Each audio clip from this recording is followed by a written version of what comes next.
मेरे प्यारे बच्चों, आज हम वृक्ष और उनके अवयव के बारे में जानेंगे। Tree and their component. अवयव का मतलब होता है अंग, भाग।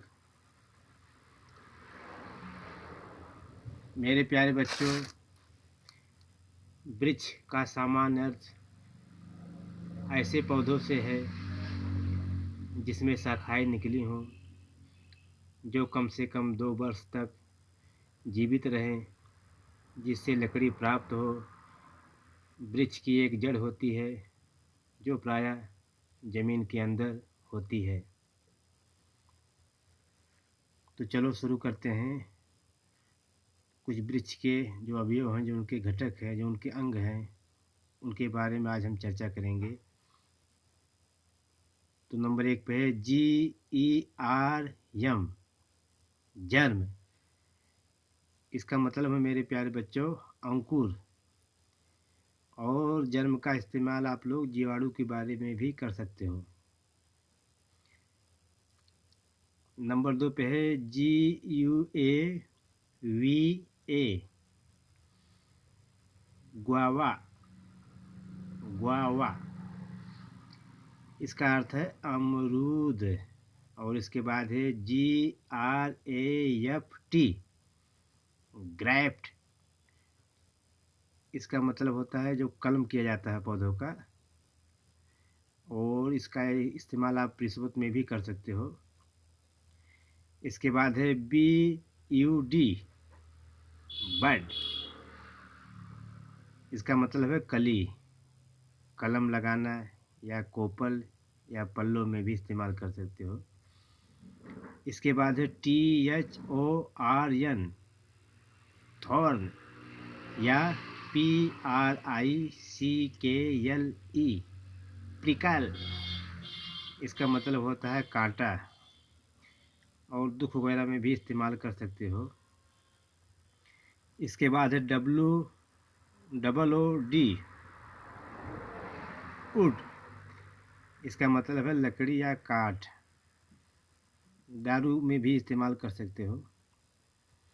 इसके बाद है STONE, स्टोन। इसका मतलब है गुठली, जो आम वगैरह में होता है। और इसका इस्तेमाल आप पत्थर या जो पथरी हो जाती है, मड वगैरह जो होता है, उसमें भी आप कर सकते हो। इसके बाद है PULP, पल्प। इसका मतलब है गूदा, लुगदी, वसा, मज्जा इत्यादि में भी आप इस्तेमाल कर सकते हो। इसके बाद है GUM, गम। गम का मतलब है बच्चों गोद। और गम का एक मतलब है जो मसूड़ा होता है, उसमें भी गम का इस्तेमाल होता है। इसके बाद है PINE, पाइन। इसका मतलब है देवदार का वृक्ष या चीड़ का वृक्ष। ज़्यादा करके पहाड़ों पे होता है।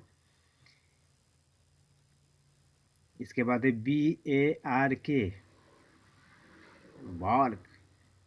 इसका मतलब है छाल। और जो कुत्ते वगैरह भौंकते हैं, सियार वगैरह जो चिल्लाते हैं, वहाँ भी इसका इस्तेमाल किया जा सकता है। और इसके बाद है SKIN, स्किन। या RIND, राइंड। इसका मतलब है छिलका। और जो हमारी त्वचा की चमड़ी होती है, वहाँ भी इसका इस्तेमाल किया जा सकता है। और इसके बाद है COIR, क्वाइर। इसका मतलब है जटा नारियल की, जो नारियल के ऊपर वाला भाग होता है उसी का। और इसके बाद है ROOT, रूट।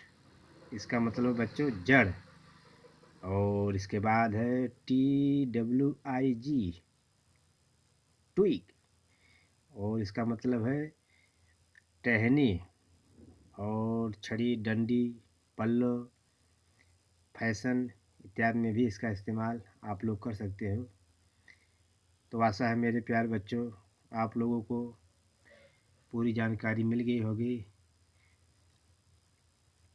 अब हम पूर्ण विराम लगाते हैं, फिर हम किसी विषय पर कल चर्चा करेंगे। हमारे चैनल को देखने के लिए धन्यवाद। ढेर से ढेर शेयर कीजिए, ढेर से ढेर कमेंट कीजिए। Thanks for watch. जय हिंद, जय भारत।